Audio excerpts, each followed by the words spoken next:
Remember the Hugh William poem? You, William, come here, sir. That was that you got under that box. What you say? Nothing but rocks. It seems to me you're mighty particular. Supposing there's a new kind, I'll just take a look at them rocks. Aye, aye, do you think I'm blind? I calls that watermelon, and I know where it growed. It come from the Demerson field. She's a mother who loved memorizing poems. You stole it, you rascal, you stole it. I watched you from town in the lot. And as a grandmother, she can still recite many. Be a grease spot. There's some more to it. Yeah. But she taught my dad and all of his siblings all these amazing poems. And so when I was little, he'd recite them to me or sing to me. And so I remember all these things that she taught him that when I would go see her, she'd repeat the same things. Her values became my values. The way she saw things, that's kind of the way I looked at things. And for 92 years, she's been telling me, be a good kid. Every time, even now, when we leave, be a good kid. And that's just the way that she looks, and she's so stalwart and so steady in what she does. This stalwart and steady lady was born Clea Tolley on January 11th, 1922 in Rigby, Idaho, the town her grandparents were asked by the Mormon Church to settle. Idaho was a good state. She was born during a year when insulin was first being used to treat diabetes. Babe Ruth signed a 3-year contract to play with the New York Yankees for $52,000 a year, and an 18-year-old man from Minnesota was the first to ride water skis. But she came of age during the Great Depression, and as the second child of Ernest Tolley and Vera June Chandler, she watched her father's constant struggle to find work. If he could get a job, he got a job. If he didn't, he had to work around or do something. Clea learned early the value of hard work. I always liked working because it was good to make things or do things. That's one thing I remember is when Diana was born, you came to Brentwood when we lived in Brentwood, and you would work in the yard and the garden, and you'd be out there pulling weeds. You didn't rest 1 minute. You were busy. I remember that. She made me a dollhouse, not a dollhouse, a playhouse, a 2-room playhouse. And then she furnished it. Her dad was a carpenter, and she always liked doing that kind of thing. And so we had this little garage that was torn down, and she took the wood from that, made an actual playhouse, and then she made me a clothesline so I could hang clothes on it and planted flowers around it so I could pick flowers and take them inside. I just loved, she was always really busy. Upon graduating high school in 1940, Clea spent time picking potatoes. Well, Aunt Lois and I would go and pick spuds. Would you put them in a bag or a basket, or what Oh, would you yeah. do? What? We had to pour them in something and then eventually pour it all together, you know. And you earned money doing that then, huh? Yeah. It was good money. It was better than most things.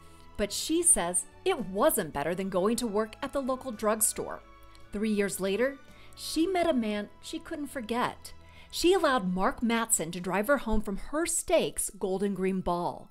But their courtship soon turned to letter writing when he left to serve in World War II. I think she had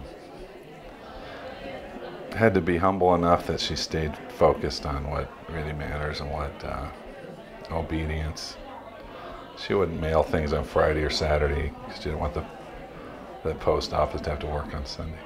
Using the 6-day mail delivery service, Mark and Clea used their written words to grow their love.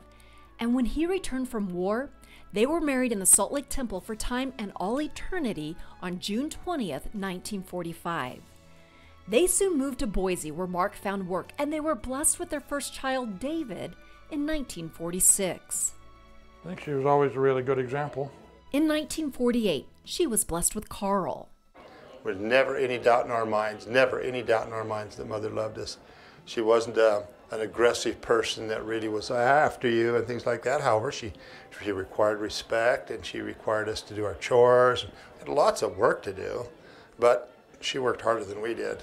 And we always saw that, and we knew that she was doing everything that she could do to bless our family and to love us. Mark came along in 1949 before she finally got her one and only girl, Marilyn, in 1950. And I wanted a girl because I liked making clothes and things for her. And 3 years later, another year later, I had another boy. And I was getting kind of discouraged because no girls yet. But then 15 months later, my girl was born. And so I thought that was pretty good. But she, when she got blessed, her name and blessing, she smiled at her dad when he did it. And I thought that was pretty special. She would pick up the raspberries every morning when they were on in the summer, and I'd go out and help her before everyone got up, and she'd sing songs. That was really sweet. Que sera, sera. The postman delivered the letter. Memories like these resonate with her fifth child, Neil, who was born in 1953. She's true. Her integrity is just probably one of the most important things about her. She loves people. She gives to people. She's generous with her time and attention, but also she is careful not to overdo things. She's not a flowery person, and yet she'll give anything that's needed. In 1955, Jean was born, followed by Alma. She never had any money. But she always had enough. So she's an absolute believer in tithing and keeping the commandments, praying, reading the scriptures, and then let the rest go how it goes, but stay faithful. Her last and by far her biggest baby, weighing in at 9 pounds, came into this world in 1963. She named him Bruce. So do you feel like you've done a good job? I feel like I've tried. I don't feel like I've done perfect. I remember one time for Christmas, she made us a desk, my brother and I a desk. And it was made out of old orange crates, and you've never seen these before, but they were made out of kind of a light wood. They were about 36 inches long. They had a compartment in the middle. But she took the old orange crates and stood them side by side. She painted them green because that's the only color paint we had. She put a board over the top, and she made desks for us. And it was nothing that you'd ever buy in the store, and yet it was something that we really loved her for because she found a way to give to us and to make us happy, and we felt that. And so it was kind of that way growing up, you know. We knew that there wasn't a lot, but whatever she had. And so we really appreciated that kind of love that she gave to us. Her children say she loved working with wood, making these carolers that sat in front of her home every Christmas. And it's this love of hard work she hopes she can pass on as the matriarch of this 4 generations of Tolley women. So what would you earn from a neighbor if you were babysitting? The first time I babysat was $5. No. So Mother, $5? I never made that much. how much did you earn an hour? I don't know. I think you told me once. I think it was 10 cents. Oh, that's probably right. 50 cents for the whole day or Yeah, something. I think you said that probably once. I think I might start paying you that, Lauren. No. Clea worked many different jobs, including machine embroidery, all while moving all over the state of Idaho as her husband chased work before they parted ways, divorcing 30 years after saying I do. When my dad left, she was the Relief Society president, and they didn't release her, I think because they didn't want her to feel like she was a bigger failure. But she was, we didn't have a car. So we would take people food by going, there's no Bishop Storehouse in Bend, Oregon, but so I would carry groceries with her. And she walks very fast, always happy, never complaining. So now when I see rain and a lamp, like a parking lot lamp or snow, it reminds me of walking with her. That probably impacted me more than anything I can think of. They were challenged in a state conference or something about how they can help make their community a better place. And she used to have to walk to work every day.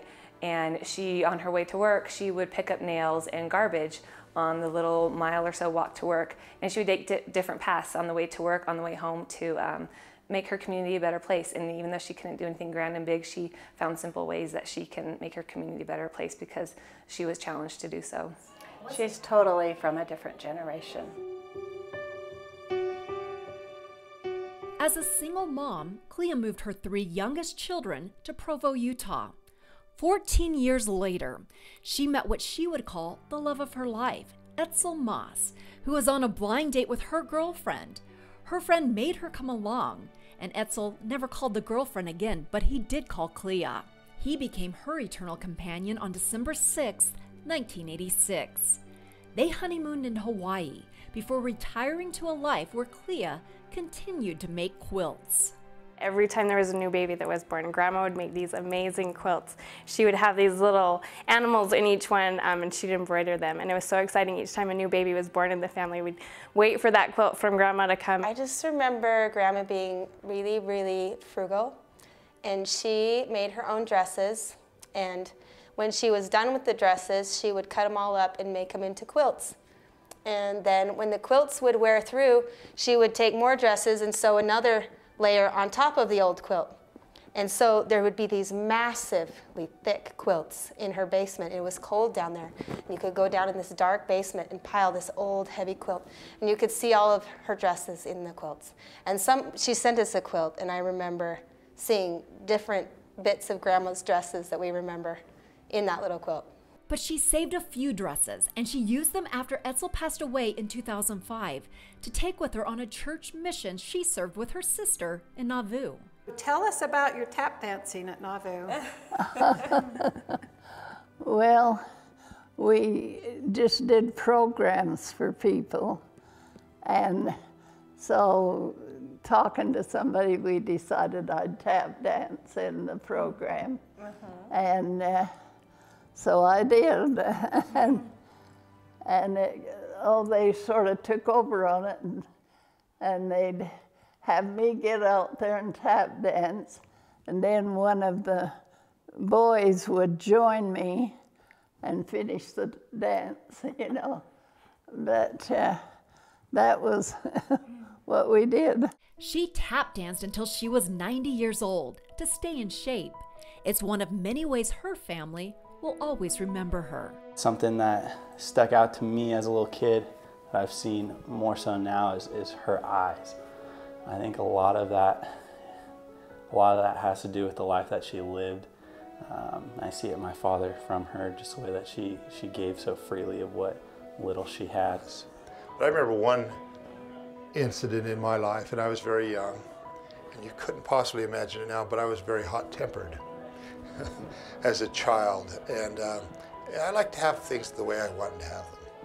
And I remember one time, for whatever reason, I can't remember what the incident was, but there was a conflict. My mother told me I needed to go do something, and I said, I don't want to. And then I got mad, and I said, I hate you, I hate you.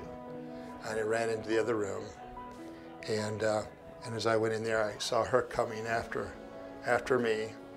And she put her arm around me and says, I don't hate you, I love you. And it's that kind of approach that she had in our lives, where it wasn't about her. It was always about her family and how she could bless her family. And Mother was wonderful. Her theme was, it's what you do with what you got. To get ready for dinner, she had a big garden, and we would just go pick peas, and then we'd go sit at the table and shell the peas while she was cooking and everything else, or we'd go and pick raspberries and eat them. And I just remember lots of living off the land, I guess. When I think of my grandma, I think of someone who is just kind, loving, has a pure heart, someone I've never heard complain a day in her life, even though she's had many challenges in her life and gone through lots of different experiences, but just a truly loving and kind woman. Scriptures have a phrase that says, we love him because he first loved us. And there's no question that that's where Mother fits. You know, she loved for real, not because it was convenient, not because it was an obligation, but she just loved us, and each of us for ourselves. Mother is the anchor of my life. She is the mother of 8, the grandmother of 35, and the great-grandmother of dozens more. She's a woman who lived her life rooted firmly in what mattered most to her. I had a lot to be happy about. I had my family and the church. I've always had the gospel, and that's been important. And so important that this admirer of poetry turned her own testimony into a poem, one she still remembers at the age of 92. I've always had the gospel to guide me in what I should do, but I've sometimes asked the question, do I really know that it's true? I believe I have a Heavenly Father. I think He loves me too. I feel sure He'll answer all my prayers if my part will do. I believe that Jesus died for me. He also taught the way to find the greatest joy in life as we go from day to day. I've seen the blessings tithing bring, what fasting and prayer can do. The welfare plan just must be from God, and the word of wisdom too. Each time I read the scriptures, new truths come to me. Many more things I would understand if I'd seek more earnestly. Men have progressed, ideas have changed. There's a new code of living, they say, but the Lord has given us prophets. If we heed them, we'll not go astray.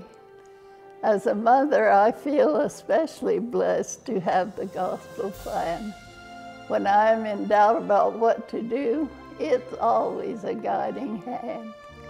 I've had so many, but I'm thankful for temple marriage. My family's so dear to me. It's wonderful knowing they can be mine through time and eternity. I've had so many blessings. I've watched my family grow in patience, love, and kindness because the Lord has helped us so. How could I ever doubt it? The results are mine to view. I'm so thankful to have the plan of life. Yes, I know the gospel is true.